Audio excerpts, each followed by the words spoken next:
shiny car, but it's a sedan, and he was so close that all I saw was the grille and hood in my mirrors.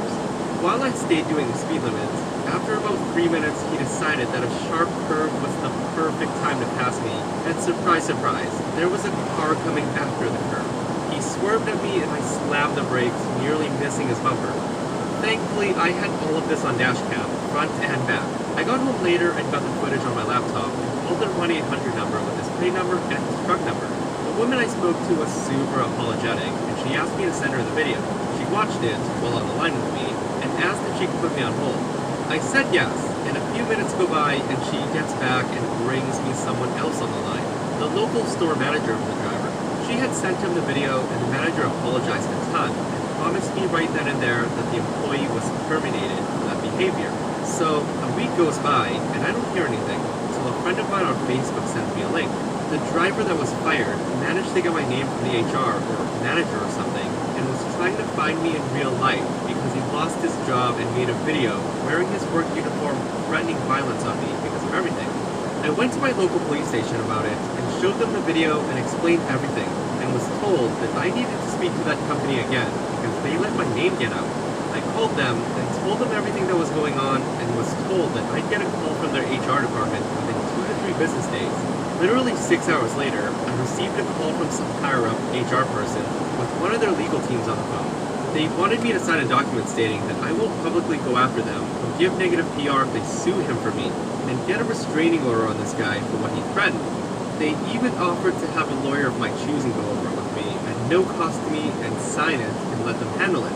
A few more weeks go by, and that friend on Facebook said the dude's mom posted some sob story on Facebook that her son is going through some expensive court case that he likely won't win because the other team has over 10 lawyers.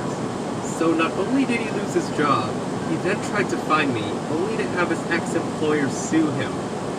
Hold up a minute, I don't get how the company got away with letting OB's name out to that crazy guy.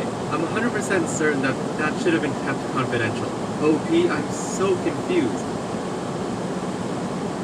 So, I live in an apartment building which has end-to-end parking for 2 spaces per apartment. I only have a single car, and sometimes I let my friends park in the space in front of my car if they give me notice. So generally, I park at the back of the double space. Earlier this year, a random car began parking in front of mine on Friday afternoons, meaning I could not go out with my car on Friday nights. It was annoying, but not the biggest issue when you live super close to the city. This continued nearly every week, over about 5 weeks when I did not park my car at the front of the bay, which I began doing. But times I planned to leave the space free for friends coming over or whatever, the car appeared again. I made repeated attempts to stop this behavior by leaving notes, with an explanation that if it happened again, I'd press charges or have the vehicle towed. Well, it happened again, and this time, I was still there on Saturday afternoon when I'd been planning to go away with a group of my mates. My guess is, someone went out on Friday, got drunk, and decided to pick up their car later, not concerning themselves with the inconvenience it caused anyone else. It clearly had not moved, as my aggressive note telling them off was still there sitting limply under the wiper blades. I figured enough was enough. It was time to have the vehicle towed. So I called the building management and eventually called a towing company who refused to help because the space was on the 3rd floor and they can't get any trucks up to that level because of the height and space restrictions. Now, ordinarily, most people would be pretty much screwed at that point, and I will admit I briefly considered sitting on the hood of the car until the guy came to pick it up while sending my mates on their way without me. But they would have had to work out a new arrangement for transport, as one car would not have cut it. Fortunately for me, however, my parents live 30 minutes away, and they have a garage where I work on one of my cars that's getting the tail end of a minor restoration.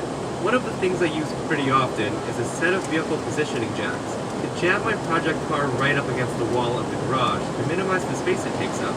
For anyone that doesn't know, vehicle positioning jacks are basically devices that slot under each wheel, and then lifts the car up on hydraulics so you can freewheel it in any direction. Then, a bright idea came to my head.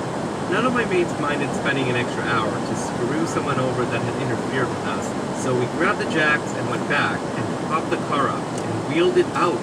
6 guys can easily move around a small hatchback, so we pushed across the level slowly and carefully to an area where there isn't parking, but where there's a load-supporting pillar with space enough for a car behind it.